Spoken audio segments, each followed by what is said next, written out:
घर में जाता है तो बाहर निकलने को जी चाहता है, बाहर निकलता है तो घर जाने को जी चाहता है, लोगों में बैठता है तो उसकी घबराहट महसूस होती है। ए अल्लाह, जरा वजह बता दे कि हमारी जिंदगी तंग क्यों हो गई। इस बात को भी अच्छी तरीके से जहन में रखो, अच्छी जिंदगी देने वाली जात भी अल्लाह की है और तंग जिंदगी करने वाली जात भी अल्लाह की है। कुशादा रिस्क देने वाली जात भी अल्लाह की है और रिस्क में तंगी पैदा करने वाली जात भी अल्लाह की है। कुरान कहते हैं अल्लाहु यबसुतुर रिस्क लिमन यशा व यक़दिर, अल्लाह जिसका चाहता है रिस्क कुशादा कर देता है और जिसका चाहता है रिस्क तंग कर देता है। तंगी भी उसके दस्ते कुदरत में और कुशादगी भी उसके दस्ते कुदरत में। जिंदगी की तंगी भी उसके दस्ते कुदरत में और जिंदगी की कुशादगी भी उसके दस्ते कुदरत में। आइए हम समझने की कोशिश करते हैं और कुरान से पूछते हैं कि कुरान तू बता तंग जिंदगानी की वजह क्या है। और उसके बाद हम अगर वाकई अपनी तंग जिंदगानी से निकलना चाहते हैं, रिस्क की तंगी से निकलना चाहते हैं, कल्ब के घुटन से निकलना चाहते हैं, तो फिर कुरान जो फॉर्मूला दे उस फॉर्मूले को फॉलो करें। तंग जिंदगानी से बाहर आ जाएंगे, घुटन से बाहर आ जाएंगे। और अगर मैं ये कहूं तो गलत न होगा, जिंदगी भी पुरमसरत, मौत भी पुरमसरत और कब्र भी राहत और आखिरत भी राहत नसीब हो जाएगी।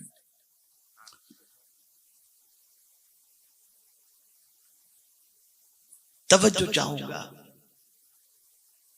कुरान कहते हैं वमन अअरदा अन जिक्री फइन्न लहू मईशतन दनका। अल्लाह फरमाता है जो मेरे जिक्र से मुंह फेरे, जो मेरे जिक्र से मुंह फेरे, मैं उसकी जिंदगानी को तंग कर देता हूं।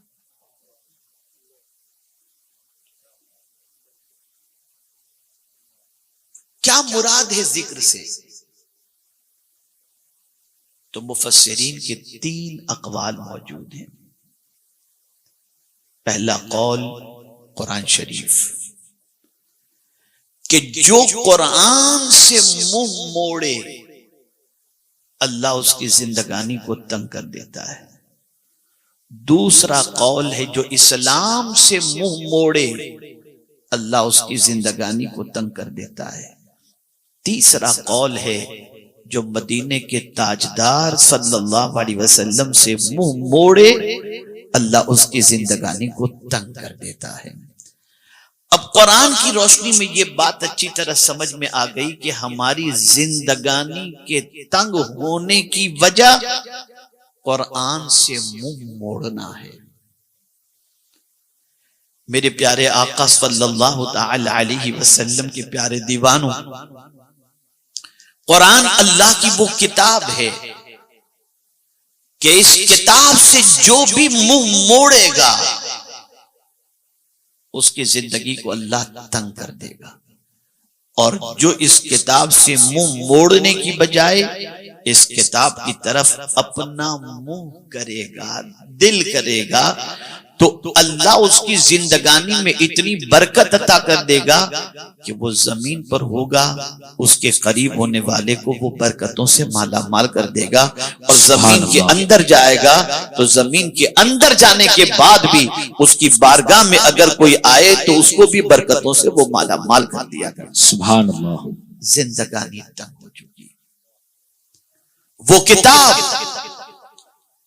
जिस किताब के अंदर कोई शक की गुंजाइश नहीं है, वो किताब जिसको रब्बे कदीर जल्ल जलालहू ने नाजिल फरमाया, वो किताब कि दुनिया तरक्की के 1000 मनाजिल तय कर ले, लेकिन उसके बावजूद उस कुरान की एक आयत जैसी आयत बनाने की ताकत नहीं रखती।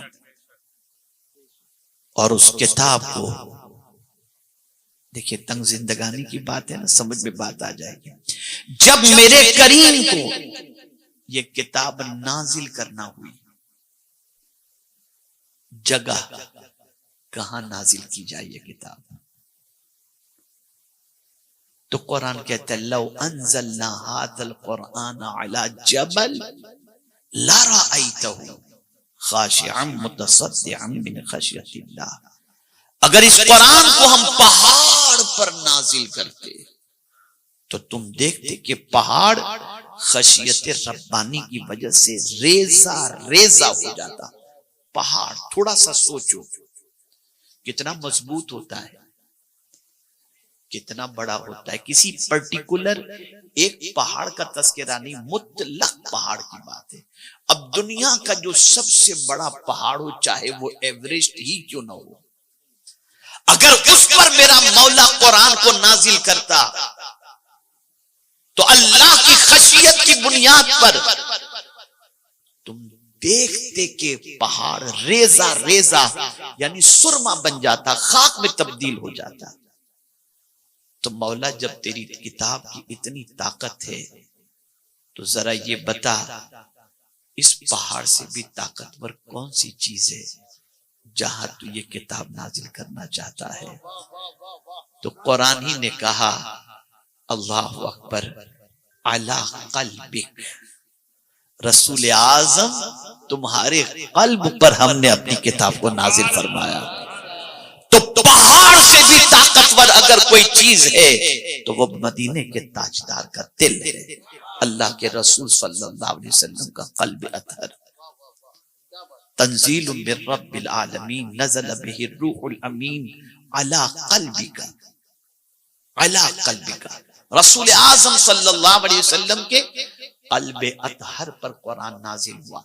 बेचैनी दिल में पैदा होती है, चेहरे से तो पता चलता है। तंग जिंदगानी दिल में महसूस होती है, चेहरे से तो जाहिर होता है। आदमी परेशान है, जबान से कहता है, दिल उसका परेशान होता है। आदमी के चेहरे से पता चल जाता है कि उसका जो है दिल उदास है। दिल उदास हो चेहरा उतरा हुआ होगा, दिल खुश हो चेहरा बिल्कुल सुर्ख टिमटिमाता हुआ नजर आएगा। अल्लाह ने अपनी किताब को नाजिल करने के लिए जिस जगह का इंतखाब फरमाया वो मदीने के ताजदार सल्लल्लाहु अलैहि वसल्लम का दिल। अगर मैं थोड़ा और आगे बढ़ करके अर्ज करूं तो आपको बहुत अच्छा लगेगा और समझ में बात भी आ जाएगी, क्योंकि किताब भी पाक, रूए जमीन पर सबसे पाक अगर कोई जगह है तो मदीने के ताजदार का दिल है। इसीलिए आला हजरत कहते हैं चमक तुझसे पाते हैं सब पाने वाले, मेरा दिल भी चमका दे चमकाने वाले। तू जो चाहे तो अभी मैल मेरे दिल के धुले, कि खुदा दिल नहीं करता कभी मैला तेरा। हुजूर के दिल से ज्यादा पाक कोई दूसरी जगह थी ही नहीं जहां कुरान को नाजिल किया जाता। अल्लाह ने नुज़ूल कुरान के लिए कल्बे मुस्तफा सल्लल्लाहु अलैहि वसल्लम का इंतखाब करके, तवज्जो चाहूंगा बहुत अच्छी तरह से, अल्लाह ने वाज़े फरमा दिया मेरे बंदो कुरान की जगह से जबान नहीं, उसकी जगह दिल है। जब इस कुरान को तुम अपने दिल में उतार लोगे तो फिर समझ लो जिंदगी की तंगी भी दूर हो जाएगी, रिस्क की तंगी भी दूर हो जाएगी, दुनिया की तंगी भी दूर हो जाएगी। इसीलिए सुल्तानुल हिंद अताए रसूल ख्वाजा ख्वाजगा ख्वाजा मुईनुद्दीन चिश्ती रहमतुल्लाह ताला अलैह इरशाद फरमाते हैं मेरा बाग कुरान है। आदमी बाग में कब जाता है? दिल बहलाने के लिए जाता है। उदास हो तो बाग में चला गया, टेंशन में है तो गार्डन में चला गया, बहुत ज्यादा पैसा है तो ऐसी जगह पे जाएगा जहां हरियाली हरियाली हो, हिल स्टेशन हो, ताकि वहां जाने के बाद दिल बहल जाए। तबीब भी कहते हैं जहां फ्रेश एयर मिलता हो, हरियाली हो, गार्डन हो, ग्रीनरी हो, वहां पर तुम जाओ। इसलिए आप शहर के मालदारों को देखेंगे सुबह उठकर वो गार्डन के अंदर वॉक करते हुए नजर आएंगे, इसलिए कि हरियाली की वजह से दिल के अंदर जो दिल कुमलाया हुआ है, मुरझाया हुआ है, वो हरा हरा हो जाता है। उसके अंदर एक खुशियां, उसके अंदर जो है वो तंगी दूर हो जाती है। सुल्तानुल फरमाते हैं मेरा बाग कुरान है। लोगों, तुम दिल बहलाने के लिए गार्डन में जाते हो और मैं कुरान से अपने दिल को बहलाया करता हूं। पता चला अगर आपके दिल के अंदर कोई तकलीफ है, आपको कोई तंगी महसूस हो रही है, खोलो वुजू करके अल्लाह की किताब को, इधर तुम पढ़ना शुरू करोगे, दिल की सारी परेशानियां दूर होती चली जाएंगी, दिल की तकलीफें दूर होती चली जाएंगी, दिल को अल्लाह सुकून की दौलत से माला माल फरमा देगा। मेरे प्यारे आका सल्लल्लाहु अलैहि वसल्लम के प्यारे प्यारे दीवानों, अल्लाह फरमाता है अगर तुम रीजन जानना चाहते हो कि तुम्हारी रोजी में तंगी क्यों है, तुम्हारी जिंदगी में तंगी क्यों है, तो एक ही वजह है, और वो वजह ये है कि तुमने मेरे जिक्र से अपना मुंह मोड़ दिया, मुंह मोड़ दिया। कितने घर हैं जहां रोजाना कुरान खुलता है, कितने दिल हैं जिसके अंदर कुरान आज मौजूद है। इसीलिए मैं कहा करता हूं मगरिबी दुनिया में साइंटिस्ट मौजूद हैं, अमेरिका में, यूरोप में, सब जगह आपको बड़े बड़े दुनियावी तालीम याफ्ता मिलेंगे। लेकिन अगर आप गूगल पर जाकर के सर्च करेंगे कि सबसे ज्यादा डिप्रेशन के शिकार और स्ट्रेस के अंदर कहां के लोग हैं, तो आपको ज्यादा मगरिबी दुनिया के लोग मिलेंगे। हर चौथा आदमी डिप्रेशन का शिकार, अपनी जिंदगी से बेजार और अपसेट अपसेट जिंदगी गुजारता हुआ नजर आता है। वहां तो खुदकुशी और सुसाइड के तरीके ईजाद किए जाते हैं, इस तरीके से मरना है, इस तरीके से खुदकुशी करना है। बहुत पते की बात अर्ज कर रहा हूं, जिंदगी पर याद रहना। लॉकडाउन का पीरियड गुजरा, MBA, PhD, MCom, MSc, ये सब डिग्री वालों को हमने लॉकडाउन के जमाने में देखा कि बहुत सारे फुटपाथ पर सब्जी बेचते हुए नजर आए। घर कैसे चलाएंगे, डिप्रेशन में नजर आए। लेकिन खुदा की कसम, 10,000 पाने वाला एक हाफिज कुरान मुझे डिप्रेशन में नजर नहीं आया। वाह वाह वाह, मुझे नजर नहीं आया। आपने कभी सोचा वो जो चटाई पर बैठकर कुरान को अपने सीने में महफूज कर रहा है, वो डिप्रेशन का शिकार क्यों नहीं? वजह सबसे बड़ी ये है, जो दिल की तंगी को दूर कर दे, वो कुरान उसके सीने के अंदर मौजूद है, वो अल्लाह की किताब उसके सीने में मौजूद है। मेरे प्यारे आका सल्लल्लाहु ताला अलैहि वसल्लम के प्यारे दीवानों, अच्छी तरीके से जहन के अंदर महफूज कर लें। मैं थोड़ा समझाना चाहूंगा ताकि आप कुछ सबक सीख करके आज यहां से उठें, और वो घर जहां रोजाना टीवी खुलता है और कुरान को अदब की वजह से इतनी बुलंदी पर रख दिया गया कि गलती से भी हाथ न लगे, वो आज से कुरान खोलना शुरू करें, उसकी तिलावत शुरू करें।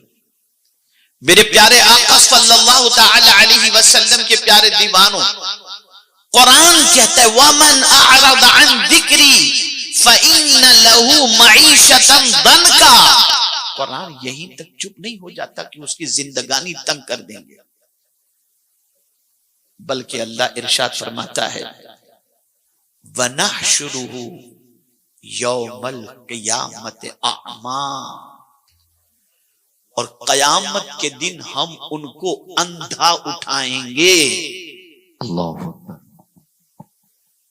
जो अल्लाह के जिक्र से मुंह मोड़े, अल्लाह कयामत में उसको अंधा उठाएगा। तो वो बंदे क्या कहेंगे, लिमा हशरतनी आमा वक़द कुन्तु बसीरा, ए अल्लाह हमें तू अंधा क्यों उठा रहा है, हम तो दुनिया में आंख वाले थे, हम तो दुनिया में देखते थे। अल्लाह अकबर। परवरदिगार ने वाज़े फरमा दिया, बद्दे आंख गुनाह देखने के लिए नहीं, मेरी किताब देखने के लिए तुझे दी गई थी। आंख तुझे दी गई थी ताकि तू उससे मेरा जिक्र देखता। कुरान मेरा जिक्र है, इन्ना नहनु नज़्ज़लना ज़िक्र व इन्ना लहु लहाफ़िज़ून। आंख इसलिए थी ताकि तू मेरी किताब का दीदार करता और मैं तेरी जिंदगी को खुशियों से लबरेज कर देता, भर देता। अब जब तूने आंख का हक अदा ही नहीं किया तो दुनिया में भले सब कुछ तू देखता रहा, लेकिन आज तुझे देखने की तौफीक नहीं मिलेगी, तुझे आज अंधा करके उठाया जाएगा।